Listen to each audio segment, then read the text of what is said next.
আজই ডাউনলোড করুন আর এনজয় করুন আপনার পছন্দের শো। এই পুরো ষড়যন্ত্রের পিছনে আসল মাথা কার, সেটা তো আমাদের খুঁজে বের করতেই হবে। মানুষ তার নিচু স্তরের মানুষকে মায়া করতে পারে, ভালোবাসতে পারে না গো। তোমার স্থান আমাদের পায়ের নিচে।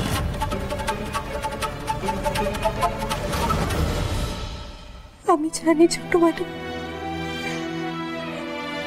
আমি জানি তেলে চলে মিশ খায় না।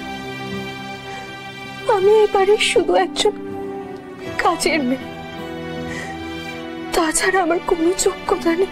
যাক, কিছু তো অন্তত জানো। কিন্তু আপনি এখানে কোনো কাজ আছে ছোট ম্যাডাম? আপনি আমাকে ডেকে নিলেই পারতেন। কি বাজ মেয়ে কোথাকার, হ্যাঁ? একটা নকল বিয়ে করে নিজেকে কি ভাবছো? তুমি আসল বউ হয়ে গেছো এই বাড়ির। তোমার জন্য দিদি আমাকে চর পর্যন্ত মেরেছে।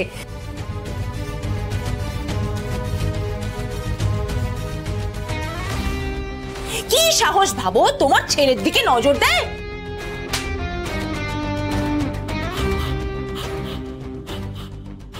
এই কথাটা আমি কোনোদিনও ভুলতে পারবো না কুসুম। হ্যাঁ, সেদিন আমি কিছু করতে পারিনি, কিন্তু এবার আমি সবটা সুদে আসলে উসুল করে ছাড়বো। জিজ্ঞেস করবে না কিভাবে? হ্যাঁ, এই জিজ্ঞেস করো কিভাবে? আরে এই কুসুম, জিজ্ঞেস করো কিভাবে?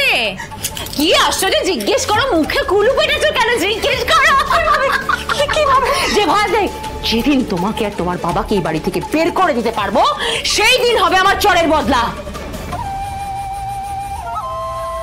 যেটা খুব শিগগিরই হবে। কারণ আমার হাতে আছে ব্রহ্মাস্ত্র।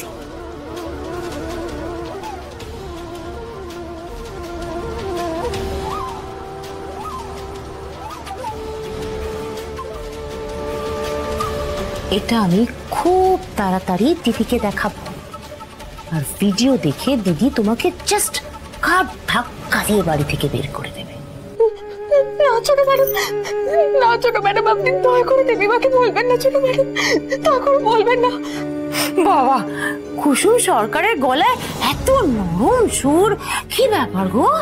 ছোট ম্যাডাম, আমি আপনার কাছে হাত জোর করে অনুরোধ করছি ছোট ম্যাডাম, আপনি দয়া করে দেবীমাকে বলবেন না। ও মা, আরেকটু ভালো করে বলো, তাহলে বলবো না। প্লিজ বলো। Please please please. বলো না, হলো না, একদম হলো না, ঠিক করে বলো। ছোট ম্যাডাম প্লিজ, আপনি দেবীমাকে কিচ্ছু বলবেন না। এবারও হলো না, তুমি ঠিক করে বলছোই না, ঠিক করে বলো কুসুম। ছোট ম্যাডাম, আপনি প্লিজ দেবীমাকে শুটিং এর ব্যাপারে কিচ্ছু বলবেন না ছোট ম্যাডাম, কিচ্ছু না। না না না, কনভিন্সিং হলো না, একদম কনভিন্সিং হলো না কুসুম, ঠিক করে বলছোই না। ছোট ম্যাডাম, দেবীমাকে সব জানানো হবে, তবে ঠিক সময়। তার আগে আপনি দেবীমাকে কিচ্ছু বলবেন না ছোট ম্যাডাম, কিচ্ছু বলবেন না ওনাকে। না না না না না, এভাবে হচ্ছে না, এভাবে হচ্ছে না কুসুম। একটা কাজ করো, আমার পা ধরে কাকুতি মিনতি করে বলো, তবে আমি ভেবে দেখতে পারি।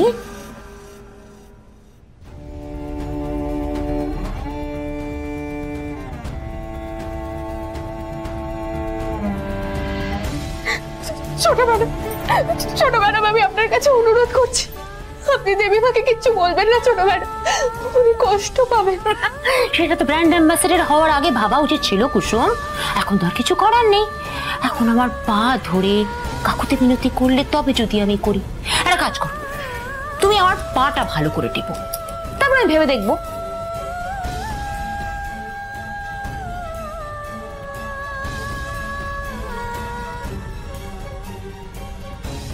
টেপো, ঠিক করে টেপো, ফাঁকিবাজি মেরো না। টেপো, ভালো করে টেপো।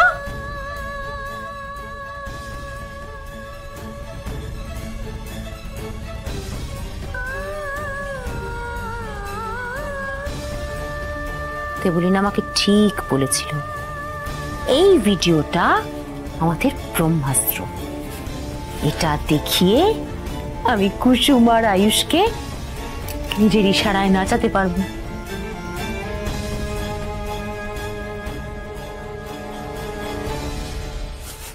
সেদিন রাতুলদা যদি উধাও না হতো এত প্রবলেমটাই হতো না, না মাকে আমাদের এত মিথ্যা কথা বলতে হতো, আর না মাকে ওই ভিডিও দেখা থেকে না আটকাতে না হতো। ঈশান, সেদিন রাতুলের কোনো দোষই ছিল না। আমি জানি ভাইদা, কিন্তু আমার গিল্ট ফিল হচ্ছে। সেদিন তো ঝোঁকের বসে বলে দিয়েছিলাম যে কুসুমের পাশে শুটে বসে পড়, কিন্তু এখন মনে হচ্ছে যে কোনো ভুল করিনি তো। অবশ্যই আমরা ভুল করেছি ঈশান, মার পারমিশন না নিয়ে এত বড় একটা সিদ্ধান্ত নিয়ে আমরা যথেষ্ট বড় ভুল করেছি। কিন্তু ভাইদা আমার একটা জিনিস মনে হচ্ছে যে রাতুলদার ওরম অবস্থা হলো কি করে। দেখ, রাতুল নিজেও জানতো না যে ও কিভাবে শুটের লোকেশন থেকে সেদিন হাসপাতালে পৌঁছলো। আই এম শিওর সেদিন রাতুলের সাথে যা যা হয়েছে সেটা স্বাভাবিক কিছু না। রাতুল যথেষ্ট সিনসিয়ার একজন, সেদিন কিছু একটা গন্ডগোল তো নিশ্চয়ই হয়েছে। আমারও তাই মনে হচ্ছে ভাইদা।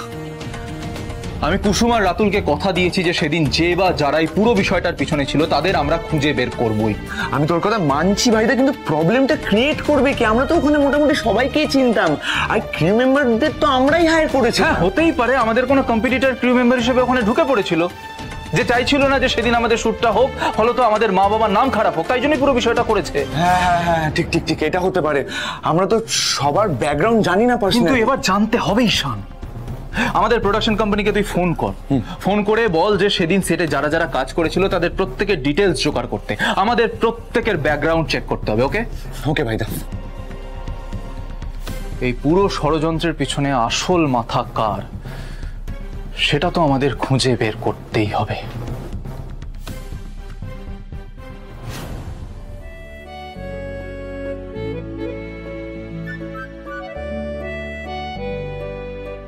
এই কুসুম, বলছি যে আজ হঠাৎ বাইরে খাওয়া দাওয়ার আয়োজন করলি, কি ব্যাপার? বাবা, বাইরে কি সুন্দর রোদ উঠেছে, হাওয়া দিচ্ছে, তাই আজ আমি তোমাদের বাইরে খাওয়ার আয়োজন করেছি। বেশ করেছি। তুই খাবি না? আমি খাবো, তোমরা খাও না, আমি এক্ষুনি আসছি।